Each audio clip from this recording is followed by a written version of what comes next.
lindo. Tú sabes que cuando yo tomo café, la gente siempre me pregunta, mire, ¿qué tal este café? Esperando que yo les dé una respuesta, porque como soy el hombre del café, ellos creen que es que yo me la sé toda. Es una opinión. Tal vez para mí este café sea el mejor, pero para otra persona no lo es.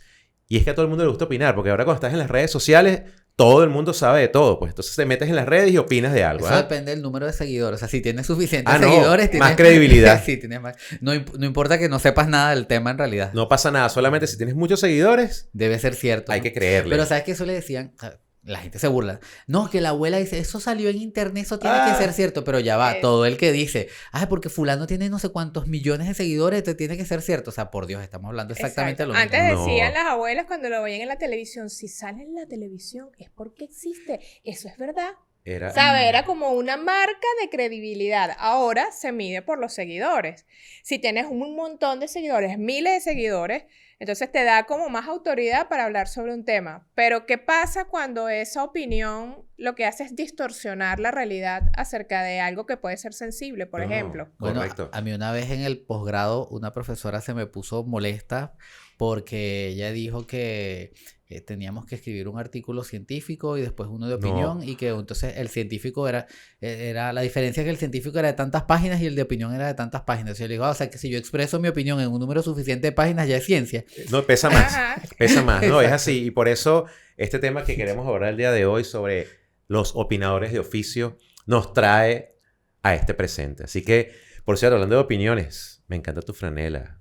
¿Qué tal, Pini? Me voy a poner aquí de lado para que los que... A mí me quedó bien. Sí. Esa franela tiene una historia que la van a escuchar dentro de poco, así que estén pendientes en las siguientes publicaciones, tanto en Instagram como en el siguiente short, para que vean de dónde sale esta franela de Hermosamente. Y les tenemos una buena noticia que nos tiene muy emocionados. Señor. Hoy le damos la bienvenida a Arcoiris Laboratorio como nuevo patrocinante. Ay, no, pero si te cuento. Por favor, sí te cuento. Ayúdenos aquí. Para mí fue un gusto porque yo consumo esto.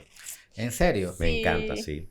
Vale. Cardimar es uno de los productos estrella y no es por una casualidad. Es un producto dedicado a las mujeres y uno de los grandes beneficios, además de varios que tiene, es la reducción de quistes en los ovarios y tiene un soporte científico demostrado de que pueden llegar a desaparecer con el consumo mínimo de 3 meses de este producto. Así que creo que es algo que merece ser compartido porque todo lo que nos sale de una cirugía, sí, de verdad, y que pueda aportar tanto valor a nuestra salud, a nuestro cuerpo, es algo que nos llena de orgullo darle la bienvenida a esta empresa venezolana que está haciendo cosas geniales y que merecen ser vistas por muchos de los venezolanos que estamos aquí, a lo mejor creyendo que no hay opciones y sí las hay. Ajá, pero ¿esa es tu opinión? ¿O estamos hablando con algo con objetividad o subjetividad?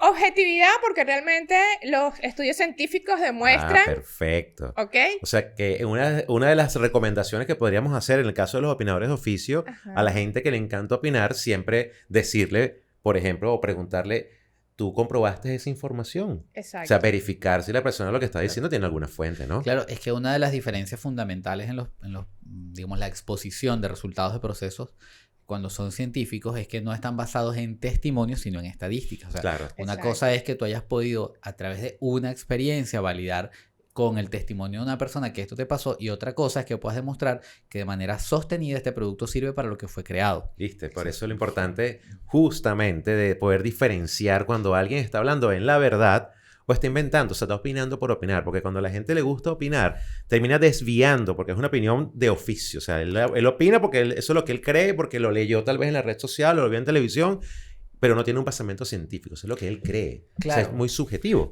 Ahora, lo que nos ocupa, la salud mental. Ajá, ¿Qué tiene que ver o por qué tocamos un tema como este de los opinadores de oficio con la salud mental? Digo algo para darte de la batuta, Félix. Que a lo mejor no tiene impacto cuando a mí me preguntan, por ejemplo, si me gusta o no me gusta un vino. Un producto, eso. El café, el ejemplo que tú estabas dando, porque a lo mejor yo no sé de vinos y me gusta un vino que es súper económico y cualquiera que sea experto en vino me dirá, mira, o sea, Sommelier te dice, eso es una vergüenza por que te favor. guste ese vino. Pero a mí me gusta, eso es una opinión y No es decimos, subjetiva. no decimos nombre de marca porque como estamos buscando patrocinantes, no sea cosa que nos salga el barato. cualquier cosa, escribe aquí abajo y... Sí, exacto. Decimos el nombre de tu vino. Decimos, yo me pongo aquí con un tinto de verano que la gente que sabe de vinos detesta el tinto Por de verano. favor.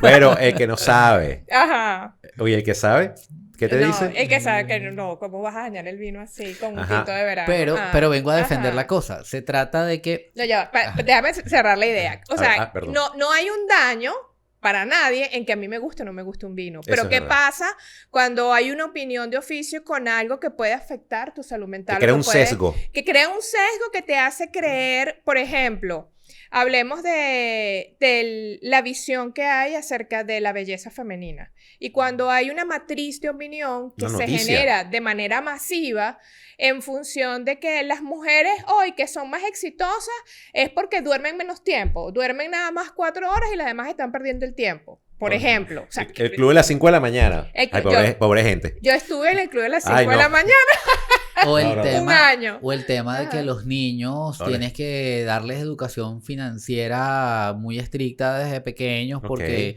es la forma de que ellos sean emprendedores grandes y Ujú. exitosos. Y entonces ves un muchachito de 13 años diciéndote, ¿vos sabés cómo me cambió la vida? Entonces tú dices, o sea, ya va, pero tienes 13 años, obvio, tu vida todavía está cambiando. Sí, estás en ese Exacto. proceso. Entonces, es ahí donde te digo que vengo a defender Ajá. la cosa, porque sucede que la subjetividad hace parte integral de los procesos de interacción científica. Ujú. ¿Bien? Y tenemos que irnos muy, muy atrás. Yo antes de que empezara el capítulo le dije a los muchachos, me disculpan de verdad, pero es que aquí vamos así con filosofía dura, cruda y sin Por censura. favor. Sucede que por eso es que surge la filosofía, porque alguien tenía que preguntar o plantear la pregunta básica, ¿por qué? Cuestionar. Sí, y por eso es que decimos que es la madre de todas las ciencias, porque a partir de esa pregunta es que surgió todo lo que vino después. Ujú. Ese cuestionamiento vino a partir de la subjetividad. Y la subjetividad explicada desde la filosofía precisamente tiene mucho que ver con lo que somos. No es casualidad que la subjetividad sea la que genere sujetos, porque sucede que los sujetos son aquellos individuos que se hacen individuales a partir de las experiencias particulares que han vivido. Decía Michel Foucault, uno de los filósofos más complicados para leer, pero que el tipo tiene Súper tremenda denso. edición, sí, que las palabras y las cosas, altamente recomendado para el que lo quiera leer algo así para dormir. Pero sucede que Y Foucault... de verdad va a dormir después de leerlo. Lo que tienes que hacer es escribirte, ¿verdad, Félix? Que le escriban a Félix y Félix le dice qué libros pueden leer. Ajá. Bien, sucede que Michel Foucault describe la subjetividad como el nivel, digamos, la forma en la que se expresa, el nivel de incidencia de los mecanismos de control y adecuación social sobre las personas. Oh, ¿Qué son los mecanismos de adecuación social? Todos aquellos mecanismos disciplinarios que están hechos para que seamos gente normal. adecuación, Son los disciplina. mecanismos para que seamos gente normal. ¿Normal desde la perspectiva de quién? Desde la perspectiva de la escuela, de la sociedad, de la familia, porque todos esos son mecanismos de adecuación, de normalización. Entonces, cualquier persona pasa por esos mecanismos de normalización, todos pasamos por esos mecanismos de normalización y vamos teniendo experiencias que nos hacen únicos. Esa forma de hacernos únicos genera un pensamiento único que genera una opinión. Sí. Entonces, esa opinión que yo creo que es única no es otra cosa que el producto del nivel de incidencia de esos mecanismos de normalización. Claro, a mí me parece genial la explicación que acabas de dar. Y creo que enriquece muchísimo porque justamente de esos cuestionamientos han salido ideas Sí. que, ¿sabes? Que han podido dar pie a muchas O cosas. han revolucionado. Que, sí. Exacto, que han podido revolucionar. Ahora, ¿dónde veo yo lo peligroso? Es cuando esas opiniones dejan de ser vendidas como una opinión para ser vendidas como un sustento, como un hecho, una o realidad. como una realidad. Es un sesgo. Y querer tener ese speech en la población de que eso es algo que la gente debe implementar. Falso profeta. Claro, Exacto. mira, y la experiencia es una cosa tremenda porque para quien la vive es su verdad y tú no le puedes decir que no es cierto porque es la Correcto. verdad que ha vivido. Pero la realidad que esa persona ha vivido puede no parecerse a otra. Y aquí traigo un caso que en la psicología pues es algo muy común como área de debate, que es el tema del autismo. Ajá. ¿verdad? Entonces la gente habla de, sí, bueno, porque si el niño hace esto y hace esto, es autista. Fíjate tú. Pero sucede que el autismo se llama autismo porque cada paciente hace una reunión autónoma de De síntomas. O síntomas. sea, de 100 y pico de síntomas posibles, si esta persona reúne por lo menos 26, ya podemos hablar de un diagnóstico sintomático del autismo. Qué buena distinción, Entonces, chamo. imagínate, para los jugadores de lotería, si un número de 3 dígitos tiene una cantidad bien amplia de permutaciones posibles, ¿de cuánto será la permutación posible de un número de 26 dígitos? Que puede ser escogido Ujú. entre un número de más de 120 dígitos. Wow. Entonces, cuando tú ves eso, dices, bueno, mi experiencia es que sí, pero tu Eres experiencia es una de así. entre millones de experiencias Claro. posibles.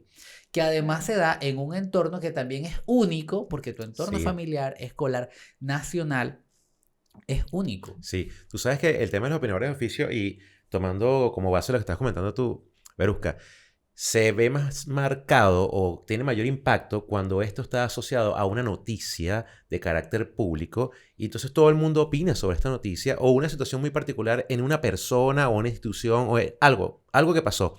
Todo el mundo empieza a opinar desde su perspectiva, desde su propia realidad, como tú lo acabas de decir.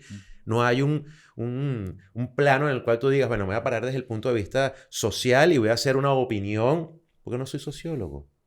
Exacto. Tampoco soy psicólogo. Lo puedo ver desde el punto de vista de un civil o un civil no, de una persona, un individuo, De un un ciudadano, ciudadano. y opino como ciudadano, pero siempre lo haces de una posición muy o crítica, sesgada, o sencillamente no sabes nada y opinas. Claro. Y la intención, aportando ya la idea para poner el tema y ampliarlo, es justamente, si estamos hablando de salud mental, una persona que tal vez tiene cierto nivel de ansiedad, está un poco inquieto y lee una noticia que va a explotar, que explotó un camión y el camión está en Maracaibo, por decir, discúlpeme lo expresivo, ¿no? Pero tú estás en Maracaibo y no, se explotó la bombona de gas y se va a quemar todo y sales corriendo. Epa, ya va. Verifica primero si pasó hoy, si en realidad es verdad, primero la noticia. Segundo, ¿dónde está? ¿Está al lado de tu casa? ¿Está en otro estado? ¿Dónde está? O sea, porque genera una alarma. Pero hay gente que ve una noticia de ese nivel, sobre todo cuando hablamos de enfermedades, cuando hablamos de situaciones de salud. Muchachos, mira, hasta lo sienten, pues. Se enferman. Claro, yo quiero ¿Cómo manejar eso? recordar un caso de hace unos años y para entender el impacto que tienen nuestras ingenuas opiniones a veces en las redes sociales. De una mamá en Estados Unidos que un bebé, no recuerdo la edad, pero era bastante pequeño, se lo comió un caimán. Lo mató un caimán. Yo no sé si ustedes recuerdan, era uno... Mamá lo picó un caimán. No, se lo comió, lo mató, pues. No, eso Y, es un chiste. y la... Ajá. Continúa. Continúa, el caimán se lo comió. Se lo comió el caimán. Ok. Entonces, la ola de críticas hacia la madre fue tan dura y yo digo, o sea, yo decía, ¿cómo podemos tener tanta ligereza en un momento crítico? Primero que fue Una pérdida. una Ya. tragedia, Claro, ¿no? Es total. una tragedia porque no fue, ay, que se murió ahogado, no, o sea, ¿sabes lo grotesco sí. que debe haber sido para esa madre, lo ver eso. impactante ver eso, recibir lo que quedó del cuerpo de su hijo con eso, y aparte tener que lidiar con todas las acusaciones de ¿por qué la dejó? Y porque, o sea, la culpa es tuya. Madre irresponsable. Entonces yo decía, no, sí, Tal. porque ella en la mañana planificó dejar que el niño salga para que se lo coma el caimán, después Sí, claro. desayuno, después... Entonces, sí tenemos, o sea, no es inocente. Sí, sí. No es inocente. Incluso aquí voy con lo de las opiniones, porque está bien, esta vez no es querer generar una matriz de opinión como verdadera sobre algo que yo opino, sino que mi opinión puede tener un impacto muy negativo sobre la vida de una persona y sobre todo cuando está pasando por una situación de vulnerabilidad. Sí. Claro, Buen punto. y es lo que te planteaba de la perspectiva de Foucault. Él habla del nivel de incidencia que esto hace. O sea, es cierto, tú puedes decir algo, pero puede tener un nivel de incidencia muy bajo, pero puedes decir otra cosa que tenga un nivel de incidencia muy alto en la Sí. otra persona. Tú sabes que desde el punto de vista de redes sociales, ¿no? La ansiedad de tanta gente por querer ser viral, porque poner un comentario que se lo comparta a un gentío y le den corazoncito a un gentío, es capaz de decir cualquier barbaridad. Sin saber el daño, el impacto que eso genera a nivel comunicacional en la persona. Claro. Incluso hay gente, no sé si tú sabes el caso de periodista que se suicidó después que él hizo un comentario. Él tenía, no sé, recuerdo si es uno de estos medios nacionales, El Pitazo, Carota Digital. Él era el director de este diario digital, o noticiero digital, perdón. Ujú. Él hizo una opinión, él sacaron un archivo de un caso de acoso que él tuvo con una chica en un momento y lo acosaron a un punto, o sea, reviviendo ese caso que él ya había superado y eso lo llevó a un nivel de depresión tal que se quitó la vida. Claro. Eso fue hace como 2 años. Recordarán ustedes muy bien esto. Entonces, imagínate tú la incidencia de lo que justamente estamos hablando desde el punto de vista del impacto de la salud mental de las personas. ¿Cómo canalizar eso, Félix? ¿Cómo una persona podría canalizar una situación así? Sí, bueno, precisamente ahí es donde entra el tema de qué tan profundo es ese nivel de incidencia. Porque un comentario puede afectarnos en la medida en la que permitimos que nos afecte o en la medida en la que hemos sido preparados para que nos afecte. Si una persona crece en un entorno que favorece la comunicación, sí, no pasa nada si me lo dice, todo es no me abierto, afecta. podemos hacer, bueno, chévere, puedo escuchar esa crítica. Pero si una persona crece en un entorno en donde la crítica es inadmisible, quizá de mucha exigencia, muy estructurado, entonces cualquier crítica va a ser difícil de manejar. Correcto, ¿no? Qué buena perspectiva. Vamos a tener esa dificultad. De ahí la importancia de poder movernos en entornos diversos. Correcto. ¿Sabes? En otras ocasiones... Tener calle, papá. Tener calle. Sí. En otras no apto ocasiones... para la generación de cristal. Sí. En otras ocasiones hemos hablado en este canal de esa importancia, ¿no? Sí. De que uno pueda diversificar lo que hace, lo que experimenta, y hemos hablado de que efectivamente las cosas que son saludables están construidas de diversas experiencias, entonces hay que tenerlas. Claro, yo agregaría ahí, me gustaría que hicieras un inciso en esto, Félix, y es que genial, de pronto no estoy preparado para la crítica, pero es que la crítica es una cosa, o sea, y tal vez el nivel de intolerancia que tenga yo a hacer, a veces las críticas son constructivas, pero ¿qué pasa cuando es un ataque, no una crítica, es un ataque directamente hacia tu integridad, hacia tu salud mental? O sea, creo que hay que distinguir, hacer esa distinción porque realmente el impacto es completamente distinto. Pero no siempre la gente tiene herramientas. Y de hecho la posición en salud mental de recibir una crítica habla más de la persona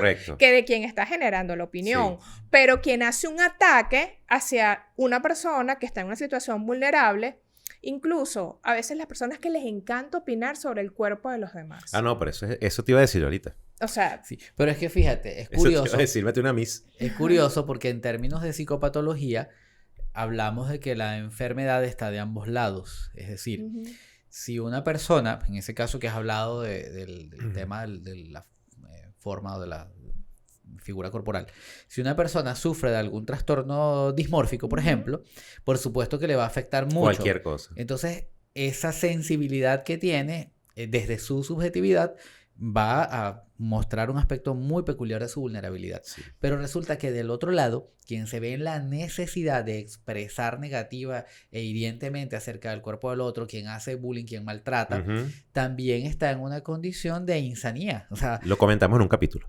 Entonces, cuando tenemos esos dos lados, solo nos queda entender que el cuidado es personal. O sea, ¿quién tiene que hacer el análisis de por qué estoy haciendo esto? Y volvemos ahí, nos retrotraemos a la pregunta inicial de la filosofía, ¿por qué? Y el por qué viene para los dos. Tanto el por qué esto me afecta, del lado de quien lo recibe, carácter ontológico, como del otro lado y por qué entonces yo tengo que hacer esto. O sea, si mi única forma de interactuar con el otro desde una perspectiva que a mí me parezca positiva y que me resulte, que me llene emocionalmente, es a través de la crítica, a través de ser hiriente, a través de minimizar al otro. Hay mucho que revisar. Oye, sí, hay algo atrás. Y si del otro hay lado, algo, mucho que revisar. Bueno, dije algo por no ser tan opinador. Sí, y si del otro lado recibimos la crítica y la entendemos como cierta, porque es que la cosa es así, porque como la verdad absoluta. También tengo que revisar. ¿Qué está pasando? Claro, sí, y yo pienso también que lo delicado es que no todos está bien, hablamos de una persona que tenga una salud mental óptima, que ha tenido una autoestima bien fundamentada, constituida.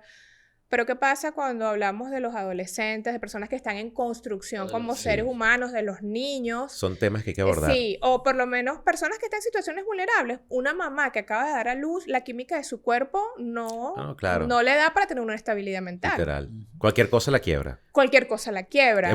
Quiebra emocional, la verdad. Exacto. Un adolescente que está viviendo su proceso de cambio. Porque, cae en ¿sabes? depresión fácil. Se los digo, muchachos, en la adolescencia todos somos feos. Sí. Porque, sí, claro, porque es que tú estás cambiando, entonces eres grande pero te vistes con ropa de niño porque tienes ropa de niño, es lo que te gusta y me gustan estas comiquitas pero también me gusta el rock, ¿verdad? Entonces, ¿qué voy a hacer? Eso nos hace feos a todos. Pero es ahí donde viene la parte. ¿Por qué nos hace feos? Ajá. Porque ese proceso subjetivo nos dice que hay un estándar con el Sí, que tenemos que estar. ¿Cómo que se llama el Y amigo? los cambios hormonales también. Foucault. Gracias, Foucault. Precisamente nos habla de eso. Y ahí yo siempre les digo a los pacientes en consulta, les entro con una frase así muy, quizá demasiado amplia, ¿no? Porque ni siquiera les pregunto, les confirmo, ¿no? Y eso los choca. Porque cuando alguien dice, por ejemplo, una situación muy común en la que se ve esto, en un matrimonio que está finalizando, en una relación que está muy quebrada, suele haber muchos tratos hirientes entre ambos. Y a veces uno de los dos llega a consulta y dice, sí, porque me dijo esto, y lo otro. Y lo dice desde un dolor, desde su dolor. Sí. Entonces ahí entro yo y le digo, claro, y él tiene la razón absoluta del universo. Todo lo que diga es cierto, ¿verdad? Entonces, claro, chocas a la gente y la gente dice... ¿Cómo así? No, o sea, no todo lo que dice es cierto. Yo no soy esa persona. Entonces tú sabes que no eres esa persona y este comentario no debería tener el peso como para impactarte. Y si lo tiene, no deberías cargarlo. Claro, exactamente. Claro. Dando como un contexto, yo haría como unas 3 o 4 recomendaciones para la gente que se enfrenta a este tipo de personas opinadores de oficio, que son estos pasivo-agresivos, de esos comentarios que hieren, pero a veces te dicen que como que no quiero herirte, pero mira, permíteme que sea tan honesto contigo. Y al final es como que te voy a echar tremenda vaina. Claro, la honestidad no tiene por qué ser Primero, hiriente. ser claro de tus valores, de quién eres tú. O sea, de verdad preguntarte si esto soy yo. Esto me define lo que acabas de decir. Segundo, si es una información o algo, verifícalo. O sea, no cuesta nada entrar en internet, verificar si esto es verdad o no, y ya no pasa nada. Y cortar el chisme hasta allí. Otra podría ser bien interesante el hecho de que, ya va, eso que tú estás diciendo, ¿lo dices porque lo leíste o es que tú lo crees de esa manera? O sea, poner un marco a lo que la persona está opinando y honestamente crear tu propio criterio. Pero no caigas en el juego de seguir opinando y alimentando una opinión así, ¿verdad? Y además que una verdad dicha sin amor puede ser muy cruel. Y una mentira dicha 1000 veces. Puede convertirse en una verdad. Listo. Y si Juan habla de Pablo, ¿habla más de Juan? Que de Pablo. Listo.